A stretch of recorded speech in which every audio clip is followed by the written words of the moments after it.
বিশ্বাস করবেন না, এটা সম্পূর্ণ একেবারে ভাওতা সাজিয়ে তৈরি করার নাটক, ওই সন্দেশখালির মতো তৈরি করার নাটক।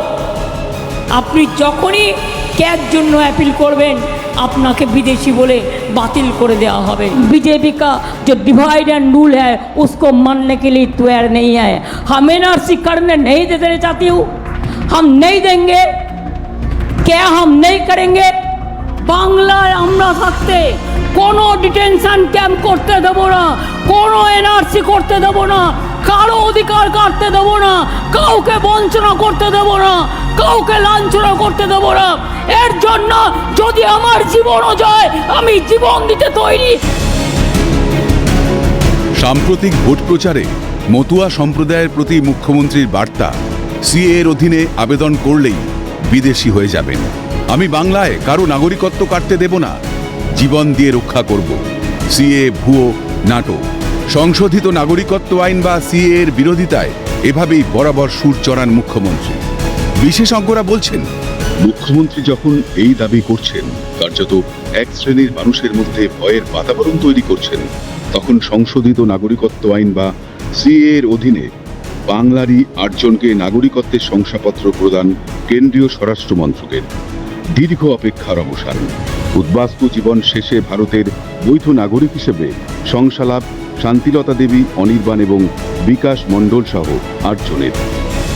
শান্তিলতা বিশ্বাস এবং বিকাশ মণ্ডলের নাগরিকত্ব শংসাপত্র প্রদানে আনন্দে আত্মহারা মতুয়া সম্প্রদায়ভুক্তরাও। ওয়াকিবহাল মহল বলছে, ফের একবার মুখ্যমন্ত্রীর মিথ্যাচার ধরা পড়ল। ফের একবার ভোট ব্যাংকে রাজনীতিতে শান দিতে তার বিভ্রান্তি রাজনীতি প্রকট হয়ে উঠল। কারণ সিএ বিজ্ঞপ্তি জারি হওয়া স্তক আইনের বিরোধিতায় বিভ্রান্তিকর মন্তব্য করেছেন মুখ্যমন্ত্রী। বাংলায় তিনি এনআরসি হতে দেবেন না, কারো অধিকার কাটতে দেবেন না, ভোট প্রচারে সুর চড়িয়েছেন মুখ্যমন্ত্রী।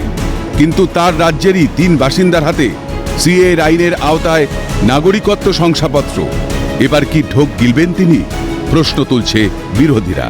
বই লিখেছিলাম, নাগরিকত্বের আতঙ্ক, পারলে বইটা কিনে পড়বেন। যারা খুশি হচ্ছেন তারা দেখে নেবেন আইনটা, তাতে বুঝতে পারবেন যে আইনটা কত ভয়ানক। हम नहीं देंगे, क्या हम नहीं करेंगे। বারবার তার মিথ্যাচার ধরা পড়লেও অমুসলিম উদ্বাস্তুরা নাগরিকত্ব পান, দীর্ঘ বঞ্চনা থেকে মুক্তি পান। ঠিক কেন চান না মুখ্যমন্ত্রী? এই প্রশ্ন যেমন বিরোধী শিবির তুলছে, তেমনি কেন বাংলার শাসক দল সহ দলনেত্রী সিএ এর বিরোধিতা করছেন? কি উদ্দেশ্যে সুরচড়া? এই প্রশ্ন ভোট প্রচারের মঞ্চ থেকে ছুড়েছেন প্রধানমন্ত্রীও। মুখ্যমন্ত্রীর নাম না করে নরেন্দ্র মোদীর অভিযোগ, ভোট ব্যাংকে রাজনীতি করতে সিএ এর মতো মানবিক আইনকে খলনায়ক বানানো হয়েছে। सीएए का इतना विरोध क्यों किया? सीए को लेकर इतना झूठ क्यों बोला? वोट बैंक की राजनीति ने सीएए जैसे मानवता की रक्षा करने वाले कानून को विलेन बना दिया। বাংলায় কারো অধিকার কাটতে দেব না, জীবন দিয়ে রক্ষা করব। No CAA no CAB. মুখ্যমন্ত্রী সুর চড়ালেও তার রাজ্যের শান্তিলতা বিশ্বাস, অনির্বাণ নন্দী, বিকাশ মণ্ডলরা সিএ এর আওতায় ভারতের নাগরিক। রীতিমতো শংসাপত্র দিয়ে নাগরিকত্বের স্বীকৃতি কেন্দ্রীয় স্বরাষ্ট্র মন্ত্রকের। মুখ্যমন্ত্রী সিএ হতে দেবেন না দাবি করলেও কেউ এই আইন আটকাতে পারবেন না, চলতি মাসে ইঙ্গিত দিয়েছেন স্বরাষ্ট্রমন্ত্রী। সিএ দেশের আইন, এভাবে আটকানো যায় না। নথি থাকুক বা না থাকুক, নাগরিকত্ব পাবেই দাবি করেন অমিত শাহ।